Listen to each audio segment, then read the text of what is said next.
You would be the TV people, I would come to Jung and say, write a really nice novel for her, and you would pen the novel as your novel, a little bit based on your life, and that starts selling. But what happened is that it lasted for like 2 years, because after a while the people start saying, nah, how can she write a novel, you know, because they don't believe. And what happens is the star must be believable. You know, if you write your memory as a star, it's easier to be remembered, you know, because it's your life somehow. Then if you write a novel, people will be very suspicious, say, if Ronaldo would ever write a novel, you know, people will go like, you know, with that brain, okay. Yes, well, that's what we were talking about, the integrity of the book.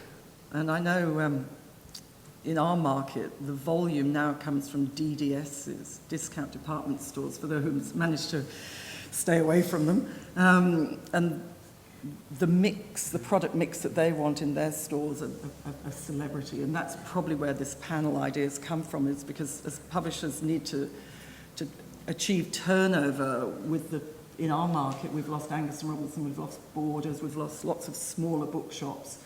And it's shrunk, and now Big W, which is our leading DDS in terms of book sales, it has a significant book department. Books are sold at a deep discount, and they really have to have a product mix of people, of authors or of brand names that the audience in those markets know, and it tends not to be the sophisticated reader, so that the product mix gets skewed to exactly what you were talking about, these sort of reality TV show people.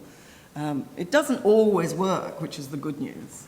You know, you can tick all the boxes and the book doesn't sell, so it isn't a recipe for instant guaranteed success, which is slightly reassuring that it will come back down to the book, what's inside the book. I agree. I think you're bringing up the point about the integrity of the book. I mean, why do people buy books? They're, you know, the essential last thick description of things. They should be accurate and they should be comprehensive. They can also be wonderfully entertaining, but the point Jose was making about ghostwritten books, I think it's partly the fault of publishers when they publish celebrity books.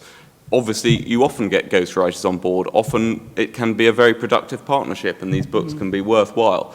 But it's reliant on the publishers to ensure that's the case. When I pick up a book, whether it's a finished book or a proposal, and it's obviously had a co-writer or a ghostwriter, there is an obvious test. You read it and you can either hear a tape recorder running in the background or you cannot. And that's to do with skill of the ghostwriter and the integrity of that, and it takes a bit more effort from the publisher. But why do people want to read books? Celebrity is an interesting subject. Celebrities often have interesting lives.